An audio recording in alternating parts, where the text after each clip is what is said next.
Ali Gohar official के नाजरीन, हमारे चैनल को लाइक और सब्सक्राइब करें और बेल के आइकॉन को प्रेस करें ताकि वीडियो अपडेट सबसे पहले आपको मिल सकें। अस्सलाम वालेकुम नाजरीन, आप देख रहे हैं अली गोहर ऑफिशियल, हमारे साथ रहिएगा।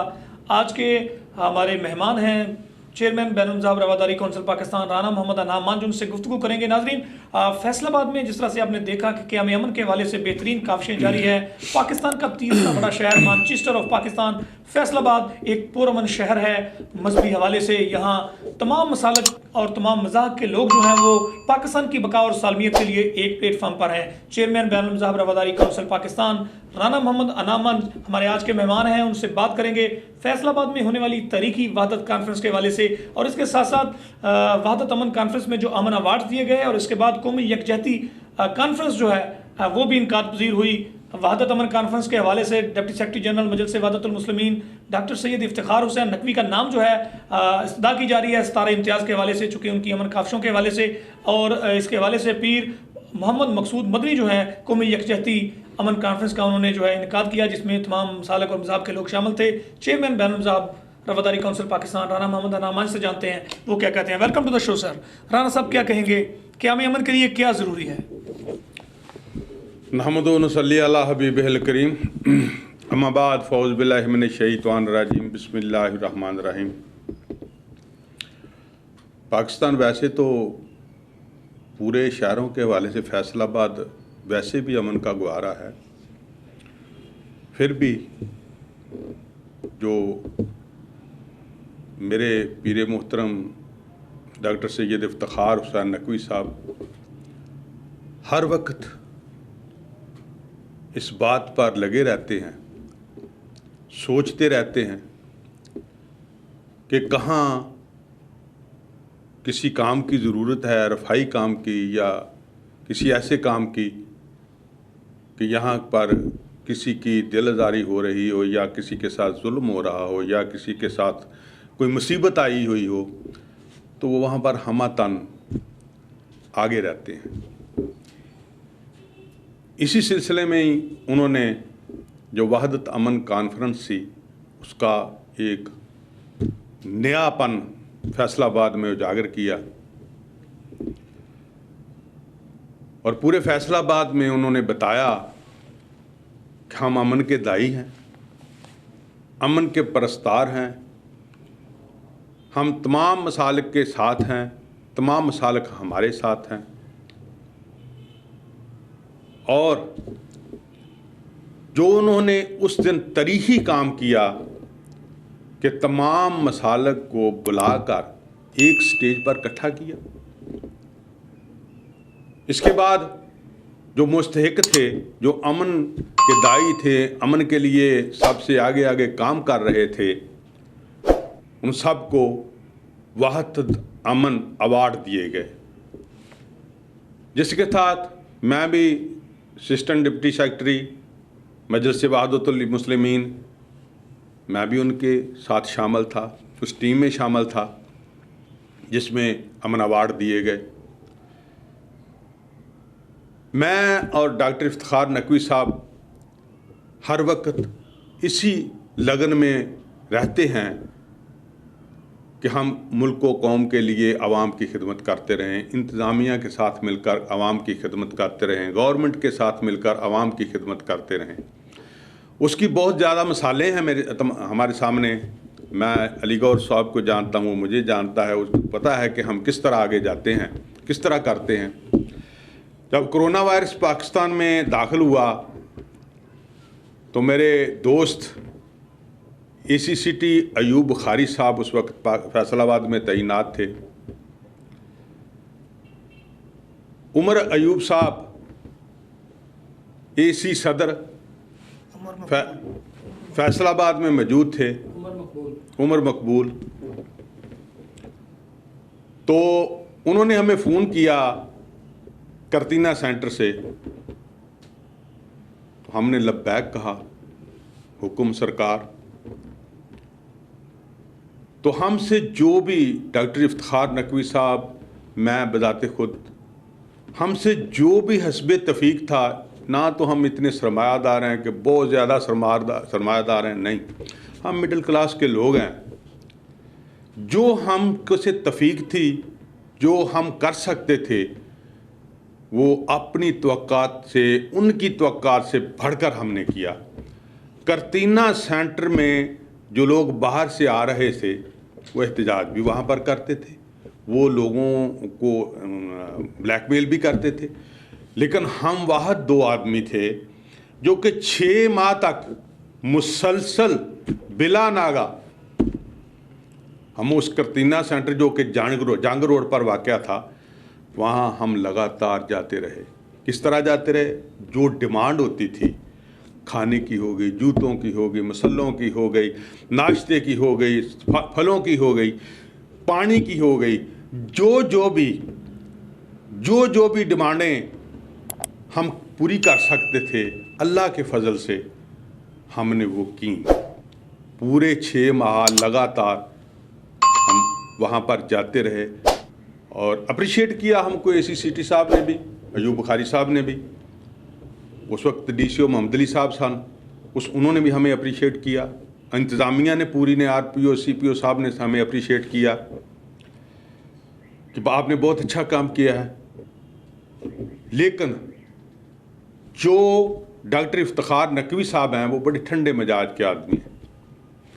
वो कभी सोचते ही नहीं हैं, किसी बारे कभी ऐसा सोचते ही नहीं है कि गलत सोच रखते हो ना, ऐसी सोच वो रखते ही नहीं है किसी के बारे में, खा दुश्मन भी सामने आकर बैठ जाए। वो हमेशा वहाँ से मुस्बत सोच रखते हैं और हमेशा ही अवाम की खिदमत के लिए आगे आगे रहते हैं। वो डिस्ट्रिक्ट अमन कमेटी के मेंबर भी हैं और मजलिस वादतुल मुस्लिमीन के डिप्टी सेक्रेटरी भी पंजाब के हैं। और मैंने आज तक जो कुछ उनमें देखा है, शायद किसी आदमी में फैसलाबाद में नहीं देखा। और वो मेरे कदम से कदम मिलाकर चल रहे हैं, मैं उनके साथ कदम से कदम मिलाकर चल रहा हूँ। बल्कि मैं यूँ कहूँगा कि उन्होंने मुझे तरबियत की है कि इस तरह काम करना है, इस तरह आगे अल्लाह ताला खुश होता है, जन्नत मिलती है। आगे हमने यहाँ रहना नहीं है, हमने चले जाना है, हमें चले जाने वाले लोग हैं। हम पैदा हुए, हमने फना भी होना है, हमने कब्रिस्तान में भी जाना है। लेकिन एक मौलाना कारी अलाउद्दीन साहब सन, वो कहते थे कि जो दे गया सो ले गया, जो दे गया सो ले गया। उनका मकसद था कि जो हाथों से दे जाओगे वो साथ ले जाओगे, जो यहाँ रह जाएगा उसका हिसाब होता रहेगा, पीछे से इस्तेमाल कोई करेगा, हिसाब आप देते रहेंगे। लेकिन जो डॉक्टर इफ्तिखार नकवी साहब ने हमें कहा, हमें बताया कि सिर्फ अमन की ज़रूरत है, पाकिस्तान में मुखलसपन की ज़रूरत है, मोहब्बत की ज़रूरत है, मोहब्बतें बांटो। और यहाँ भी किसी वक्त भी इंतज़ामिया को मुश्किल दरपेश होती है, किसी जगह कोई हंगामे होते हैं, किसी जगह पर कोई ऐसे हमने मुहर्रमुल हराम के 10 दिन इकट्ठे गुजारे, एक साथ गुजारे। हम रात को 2-3 बजे मुहर्रम के दिनों में 10 दिन पूरे घर जाते रहे। और यहाँ पर भी कोई प्रॉब्लम हुई, हम इंतज़ामिया के शाना बशाना खड़े रहे, घंटाघर में मौजूद होते थे। जहाँ भी कोई प्रॉब्लम होती थी वहाँ पहले जाकर हम पूछते थे, हाँ क्या मामला है, उसको हम सॉल्व भी करते थे और उनको समझाते थे, लोगों को भी समझाते थे। और इंशाअल्लाह ताला जो 10 दिन गुजरे वो पूरा अमन गुजरे। ये मेरी और डॉक्टर इफ्तिखार नकवी साहब की पूरी काविशें थी, इसमें हमारा पूरा हिस्सा था, इंतज़ामिया हमारे साथ थी। यहाँ तक कि किसी जगह भी कोई पुरतशद्दद वाक़या होता है या किसी जगह भी कोई ऐसा वाक़या होता है, यहाँ इंतज़ामिया को हमारी ज़रूरत पड़ती है, तो हम उसी वक्त उनकी आवाज़ पर लब्बैक कहते हैं और किसी से कभी कोई डिमांड नहीं करते, ना हमारी कोई डिमांड है। हमारा काम है सिर्फ खिदमत खल्क करना, वो हम करते हैं, करते रहेंगे। ये हमारा मिशन है जिसको हम लेकर आगे बढ़ेंगे। उसके बाद मैं अपने दोस्त भाई, बड़े भाई पीर मकसूद मदनी साहब, ये था वहदत अमन अवार्ड तक का मसला। आगे चलूँगा कि मेरे भाई बड़े पीर मकसूद मदनी साहब, जो कि मुझे 30 साल से मुझे जानते हैं, मैं उनको जानता हूँ, वो बाहर चले गए, हम कुछ देर एक दूसरे के करीब ना रहे। 2-3 मीटिंगों में उन्होंने मुझे पहचाना ही नहीं था। तो फिर मैंने एक दिन उनको गौर से देखा तो मैंने उनका नाम पूछा। तो फिर मैंने कहा आपकी बूटा चौक में दुकान थी? उन्होंने फरमाया हाँ है थी। मैंने फरमाया कि मेरा नाम राणा मोहम्मद नाम मंज है। उन्होंने मुझे गले लगा लिया और कहा कि मैंने आपको नहीं पहचाना था लेकिन आपने मुझे पहचान लिया। वो एक दास्तान बड़ी दूर की है। मैं आगे जाना चाहता हूँ कि वहदत अमन कॉन्फ्रेंस के बाद उनका जी चाहा खिदमत करने को, लोगों की, मीडिया वालों की खिदमत करने को, दूसरे लोगों की खिदमत करने को। हमदन वो भी इसी तरह ही लोगों की खिदमत में मसरूफ़ रहते हैं। उनका एक मदरसा है जिसका नाम है नूरुल इस्लाम। वो उस वक्त भी 11वीं का ख़त्म दुआते थे और हम 11वीं के ख़त्म पर इकट्ठे होते थे। मैं उनके घर उनके आस्थाने पर जाता था। यहाँ वो बूटा चौक में बैठते थे। लामा इकबाल कॉलोनी में एक बूटा चौक है, वहाँ पर वो बैठते थे और मैं हर 11वीं पर उनके साथ बैठता था। लंगर का एहतमाम होता था, हम वहाँ पर इकट्ठे बैठते थे। फिर वो वहाँ पर छोड़कर बगदादी चौक चले गए तो हमारा राब्ता ख़त्म हो गया। फिर वो फ्रांस चले गए, उन्होंने नेशनलिटी ले ली। उनके मरीद वहाँ पर मौजूद थे। तो उस वहदत अमन कॉन्फ्रेंस के बाद उन्होंने कौमी यकजहती कॉन्फ्रेंस का इनेकाद कर दिया, इसलिए कि ये रस्म आगे बढ़ी है, बढ़ती रहे। ये इफ्तिखार नकवी साहब, सैयद इफ्तिखार नकवी साहब, जो कि मेरे छोटे भाई हैं, मैं उनका बड़ा भाई हूँ, वैसे वो मैं उनको उस्ताद कहता हूँ। तो उन्होंने ये रस्म शुरू की है तो मैं इसको आगे लेकर जाऊँ।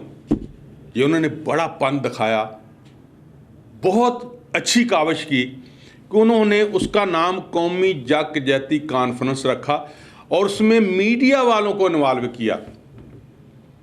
मीडिया वालों को अवार्ड देने के लिए उन्होंने बुलाया। जो दूसरे लोग थे उलमा हजरात, उनके सर पर वो पंजाबी विच कहंदे पग्गां बन्नियां। ਅਸੀਂ राजपूत लोग तो पिंडां दे विच जदों पग्गां वटा लईए तो ਅਸੀਂ तो फिर मर जाने एक दूजे नाल। ने खून भी देणों गुरेज नहीं करना असी, क्योंकि वो पग जिहड़ी आ साडा जिस्म भी हुंदी सी ते जान भी हुंदी सी। हुण ते वो साडे बजुर्ग मर गए, हुण ते असी आप नहीं पग सिर ते लैंदे, असी किसे नूं की कहना। हुण ते पग दी कदर ही नहीं रही। पग ते उन्हां नूं बनाती है जिहड़े होटलां दे अगे खलोते। पग दी कदर ते खत्म करती। लेकिन पीर मकसूद मदनी साहब ने इस रस्म को दोबारा उजागर किया और इस रस्म को आगे लेकर गए। मैं उनको अप्रिशिएट करता हूँ कि उन्होंने कौमी यकजहती कॉन्फ्रेंस का इनेकाद किया और तमाम मसाले को इकट्ठा फिर दोबारा किया और काविश की कि इस रस्म को आगे बढ़ाया जाए। जब उन्होंने बुलाया, मीडिया वाले भी आए, जिसमें सजाद मुन्ना साहब का मुझे नाम याद है, दिल्ली मुनीर इमरान साहब भी वहाँ पर मौजूद थे, सजाद मुन्ना साहब भी मौजूद थे और मैं गुनाहगार भी वहाँ पर मौजूद था और उलमा इकराम, सैयद इफ्तिखार नकवी साहब जो वो स्टेट सेक्रेटरी थे। तो वहाँ पर तमाम उलमा इकराम को बुलाया गया, जिसमें आज़म फ़रूक साहब और अब्दुर्रज़ाक आबदी साहब भी मौजूद थे। बैनुल मज़ाहब रवादारी ने जिस तरह वहदत अमन कॉन्फ्रेंस में बढ़ चढ़ कर हिस्सा लिया, आगे आकर हिस्सा लिया, इसी तरह ही बैनुल मज़ाहब रवादारी काउंसिल ने कौमी यकजहती कॉन्फ्रेंस में भी उसी तरह हिस्सा लिया। हम वहाँ पेश थे, उनके साथी थे, काने से काना मिलाकर चल रहे थे।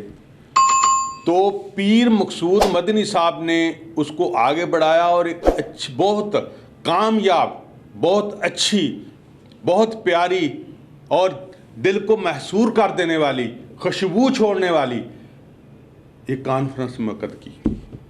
मैं उनको दाद देता हूँ। वैसे तो वो इंसान, सब इंसान ही होते हैं, लेकिन कुछ लोगों के हिस्से में आवाम की खिदमत आ जाती है। जिस तरह हमारे हिस्से में आ गई पीर मकसूद मदनी साहब के हिस्से में आ गई, डॉक्टर इफ्तिखार नकवी साहब के हिस्से में आ गई।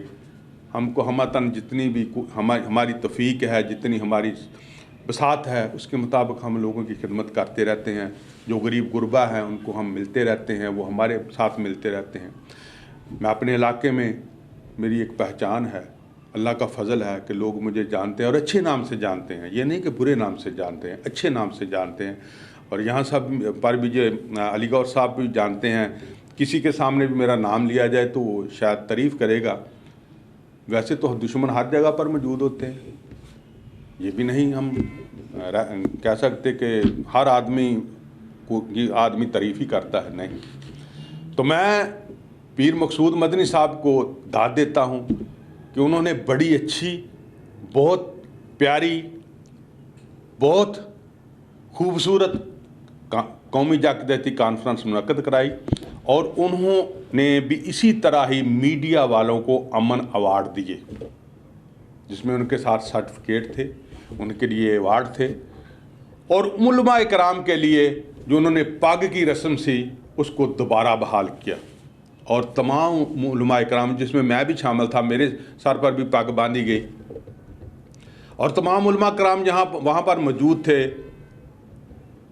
जिसमें मैं लामा गुलाम अकबर साकी साहब को भी जानता हूँ कि वो भी वहाँ पर मौजूद थे। उन्होंने भी, बाकी तमाम जो उलमा इकराम थे, खबैब साहब थे, अल्लामा रियाज खरल साहब से भी थे, सबके सरों पर उन्होंने पगें बांधी। मेरे पीर सैयद इफ्तिखार नकवी साहब के सर पर भी पग बांधी गई और बहुत अच्छी रस्म उन्होंने आगे बढ़ाई।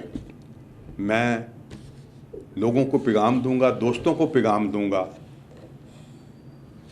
कि आप भी इसी तरह ही लोगों को, जो मजबूर हैं, जो गरीब हैं, अपने इलाके में रहते हैं, उनका ख्याल करें। मेरे नबी पाक सल्लल्लाहु अलैहि वसल्लम से फरमाया कि जिसका हमसाया भूखा सो गया वो जंगल में रहता है, वो कोई इंसानों की बस्ती में नहीं रहता, ना वो इंसान है।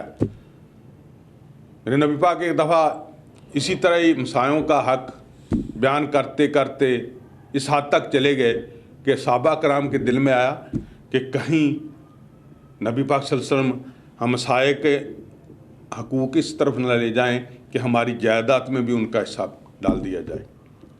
सहाबा कराम इस तरह सोचने पर भी मजबूर हुए। ये मेरे नबी पाक सल्लल्लाहु अलैहि वसल्लम का फरमान था। मैं फिर दोबारा अप्रिशिएट करूँगा पीर मकसूद मदनी साहब को, और मैं कोशिश करूँगा कि इसी तरह ही ये अमन अवार्ड लोग भी तकसीम करते रहे, मैं भी तकसीम करूँगा। मैं भी इंशाअल्लाह ताला अल्लाह का फजल से किसी हीले बहाने से, किसी तरीक़ेकार से, जिस तरह के कोई दिन त्यौहार आ जाता है, मैं इसी तरह ही अपने डेरे पर एहतमाम करूँगा।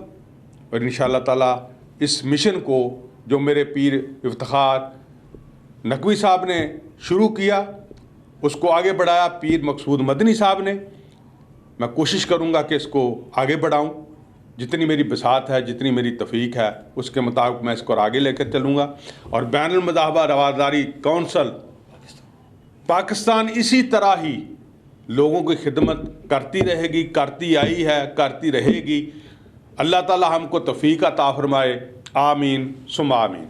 मैं वहदत अमर कॉन्फ्रेंस मुनक़्क़द कराने पर पीर सैयद इफ्तिखार हुसैन नकवी साहब को सितारा इम्तियाज़ हुकूमत से अपील करूँगा कि सितारा इम्तियाज़ पेश किया जाए, क्योंकि वो अमन के लिए सबसे आगे जा रहे हैं और सबसे आगे हैं। मैं हुकूमत वक्त से अपील करूँगा कि डॉक्टर इफ्तिखार हुसैन नकवी साहब को सितारा इम्तियाज़ पेश किया जाए और उसको अमन का भी नाम दिया जाए। तो मैं बेहद मशकूर हूँगा हुकूमत पाकिस्तान का, फैसलाबाद की इंतज़ामिया का, जिसमें तमाम लोग शामिल हैं, कमिश्नर हो, डिप्टी कमिश्नर हो, एसी सिटी हो, एसी सदर हो, आरपीओ सीपीओ जो भी हों। मैं उन सब से अपील करूँगा कि फैसलाबाद में जो अमन की काविश है डॉक्टर इफ्तिखार हुसैन नकवी साहब की, वो हकदार हैं सितारा इम्तियाज़ के, उनको सितारा इम्तियाज़ से नवाजा जाए, इससे उनका हौसला और बुलंद होगा। अल्लाह ताला हम सबको इसी तरह ही अवार्ड देने की तौफीक अता फरमाए। आमीन सुम्मा आमीन। जी बिल्कुल, जिस तरह से आप गुफ्तगू सुन रहे थे चेयरमैन बैनुल मज़ाहब रवादारी काउंसिल पाकिस्तान राना मोहम्मद अनाम मंजकी, उनका ये कहना है कि हमें इंसानी खिदमत में मसरूफ़ रहना चाहिए और जब तक वो ज़िंदा हैं वो इंसानी खिदमत में मसरूफ़ रहेंगे। किसी हीले बहाने से, जैसे किसी भी त्यौहार पर वो ये खिदमत का सिलसिला जारी रखेंगे। नाज़रीन, अपने होस्ट अली गौहर को इजाज़त दीजिए। देखते रहिए अली गौहर ऑफिशियल पाकिस्तान जिंदाबाद।